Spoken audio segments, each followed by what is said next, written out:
안녕하세요. 반려동물에 대한 궁금증을 쉽고 간단하게 설명해드리는 우리 동네 수의사 외과 담당 권기범입니다. 오늘은 오랜만에 탈장이라는 질병에 대해서 한번 이야기를 해보려고 합니다. 최근에 탈장 환자들이 조금 많이 오기도 했고 해서 모자님들한테 탈장에 관한 가장 궁금해하시는 것들, 이런 것들에 대해서 한번 말씀드리려고 해요.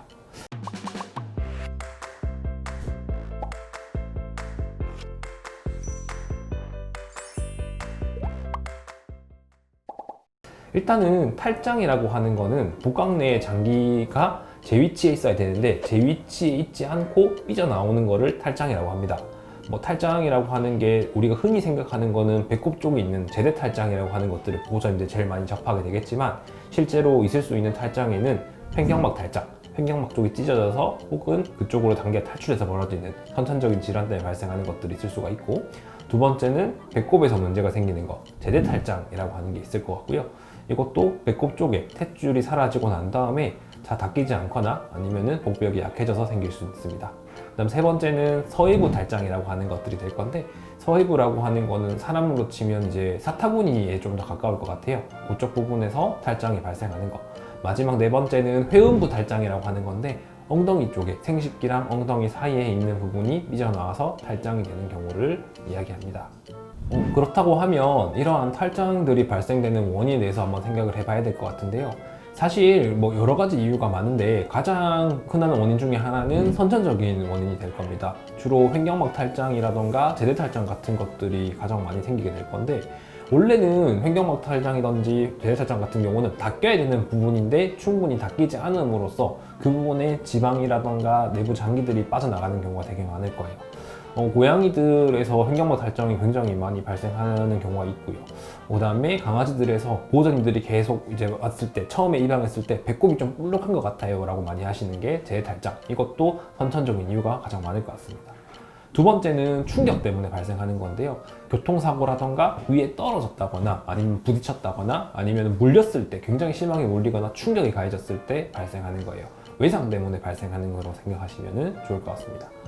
마지막 세 번째 원인은 이런 외상들이 없더라도 다른 내부 장기의 질환들이라던가 이런 것들이 발생하는 건데, 가장 흔한 것 중에 하나는 복압의 증가, 배 안에 압력이 증가하게 될 거고, 그것 때문에 인해서 탈장이 발생하게 되는 거예요. 동시에 근육량도 굉장히 약해져 있기 때문에 그 부분으로 장기가 삐져나오게 됩니다. 대표적인 예로 최근에 어떤 친구 중에 어떤 친구가 있었냐면 고양이 친구였는데요. 이때까지는 임신을 하거나 이런 적이 없어서 몰랐는데, 임신을 하고 난 다음에 호흡이 좀 불편해서 내원을 하셨어요. 그래서 이 친구 같은 경우는 검사를 해보니까 임신하고 난 다음에 새끼들이 이제 배 안에 계속 이제 덩치가 커지다 보니까 압력이 증가를 했고 횡격막 쪽에 탈장이 발생하는 경우도 있었습니다. 그래서 이런 이유들 때문에 주로 탈장이 발생을 한다고 생각하시면 될 것 같습니다. 탈장의 증상에 대해서 한번 얘기를 해볼 건데, 사실 대부분의 탈장인 경우는 애들이 엄청 아파하진 않을 수는 있어요. 그냥 단순히 지방이 삐져나왔다거나 아니면 일시적으로 좀 통증이 있다거나 이럴 수도 있는데, 가장 큰 문제는 이런 증상들이 나타나면 가장 문제가 될 겁니다. 증상이라고 하는 거는 어느 부분에 탈장이 있느냐에 따라서 조금 다를 것 같은데, 횡격막 탈장 같은 경우는 당연히 이제 폐 쪽으로 탈장이 되는 거기 때문에 호흡하는데 불편하다거나 통증이 있다거나 헐떡거리는 이런 증상들이 좀 흔하게 보이게 될 거고, 제대라던가 회음부, 그 다음에 서해부 같은 경우는 지방이 삐져나왔을 때는 애들이 통증이 굉장히 심하거나 그렇진 않지만 내부 장기가 부분적으로 삐져나오게 될 수 있는데, 이 내부 장기가 어떻게 끼거나 어떻게 빠졌냐에 따라서 루토가 되는 경우도 있고 통증이 되는 경우도 있고, 심한 경우는 내부 장기에 괴사까지 일어나서 감염이라던가 이런 경우까지 이어지는 경우도 있습니다. 탈장이 의심될 때는 우리가 어떻게 해야 될지 한번 생각을 해봐야 되는데, 우선은 탈장이 맞는지부터 검사를 한번 해봐야 됩니다. 단순한 제대 탈장 같은 경우는 간단한 초음파 검사나 촉진을 통해서도 검사가 가능하겠지만, 횡격막 탈장이라던가 다른 회음부 탈장 같은 경우는 탈장이 이게 맞는지 아니면은 종양성 변화 때문에 그런지 이런 것들을 살펴봐야 돼요. 그래서 항상 봐야 되는 거는 엑스레이라던가 초음파 같은 영상 검사를 기본적으로 해야 될 것 같고, 그 외에 횡격막 탈장 같은 경우는 CT까지 좀 철저하게 체크를 해보고 이게 정말 탈장이 맞는지 체크를 한 다음에 교정이 필요하지 않을까 생각이 들어요. 그리고 당연히 여기에 대한 궁극적인 치료 방법은 수술이 되기 때문에 수술이 가능한 상태인지 마취전 검사나 이런 것들을 통해서 체크를 해봐야 되겠습니다.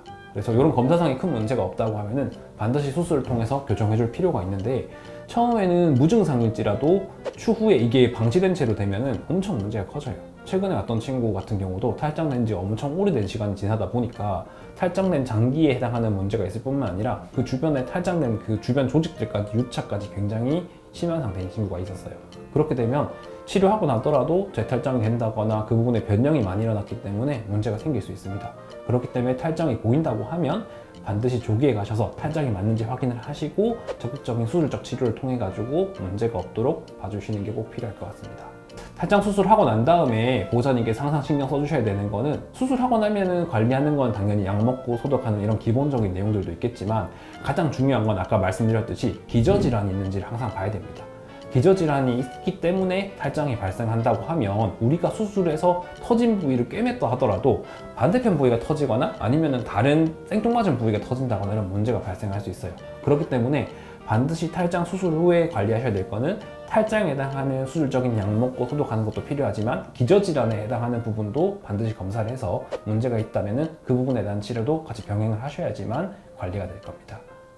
그리고 마지막으로 보호자님들께서 가장 궁금해하시는 것들 중에 하나가 제대탈장이 되지 않을까 생각이 드는데, 간혹 이제 배 쪽에 볼록하게 올라와 있으니 제대탈장 교정 안 해도 되지 않을까요? 아니면은 큰 문제가 없다고 들었다, 그냥 두어도 된다고 들었다, 이런 경우가 많은데, 어린 시기에는 큰 문제가 되지 않더라도 나이가 들거나 덩치가 커지면서 구멍이 커진다거나 혹은 아까 말씀드렸던 기저질환이 있다고 하면 저 부분에 근육이 약해지면서 내부 장기들이 삐져나오는 경우가 많아요. 그렇게 되면은 문제가 커지기 때문에 중성화 수술을 하신다거나 뭐 스케일링을 하신다거나 마취할 일이 있을 때 같이 금세 교정할 수 있을 때 빨리 교정을 해주시는 게 가장 좋은 방법이 될 것 같습니다.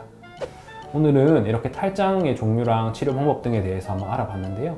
오늘 정보가 도움이 되셨다면 좋아요와 구독 부탁드립니다. 감사합니다.